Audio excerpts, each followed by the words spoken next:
In ফিউচারে কাকে নেতা হিসেবে সিলেক্ট করব। ৭১-এর পরেও বাংলাদেশ যখন স্বাধীন হয়েছে মানুষ ভেবেছিল তাদের ভাগ্যের পরিবর্তন হবে, তো সেই আশার অনুরূপ ভাগ্যের পরিবর্তন ঘটেনি। ঠিক ২৪-এর আন্দোলনেও মানুষ ভেবেছিল যে মানুষের ভাগ্যের পরিবর্তন হবে, তো ওই অনুপাতে তেমন ভাগ্যের কোনো পরিবর্তন হয়নি। এলিট শ্রেণী যারা বাংলাদেশকে লিড দিয়ে থাকে, অধিকাংশ নেতাকর্মী আমাদেরকে আসলে নিয়ে খেলতে চায় এবং খেলে, আর আমরা সেই খেলার গুটি হই, যার কারণে আমাদের নিয়ে খেলে মজা পায় এবং প্রতিনিয়ত খেলতেছে। আমাদের ভাগ্যের পরিবর্তন আমাদের নিজেদেরকেই করতে হবে। সো ইন ফিউচারে কাকে নেতা হিসেবে সিলেক্ট করব, ওইটা একটু ভেবেচিন্তে সিলেক্ট করা উচিত। বলে আমি যেই নেতাকে নেতৃত্ব দেওয়ার দায়িত্ব দিচ্ছি, তিনি কি দেশকে ভালোবাসেন নাকি তার নিজেকে ভালোবাসেন? নিজের ছেলে মেয়ে সন্তানকে কি দেশের চিকিৎসা, দেশের শিক্ষা গ্রহণ করাতে চান, নাকি বাইরে গিয়ে তার ছেলে মেয়েকে শিক্ষিত করবে আর আমাদেরকে দেশের দুর্বল চিকিৎসা, দুর্বল শিক্ষা ব্যবস্থা নিতে বাধ্য করবে?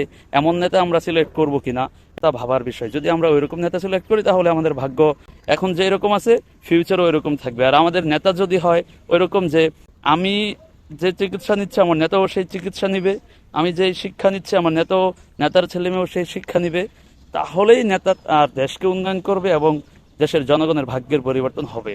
সো সিদ্ধান্ত আপনার সিদ্ধান্তই বলে দেবে আপনি আপনার ভাগ্যের পরিবর্তন চান নাকি যেই রকম আছেন ওই রকমই থাকতে চান বা আস্তে আস্তে আরো অধপতনের দিকে যেতে চান। আপনার ডিসিশনে আপনাকে বলে দেবে আপনি কি চান।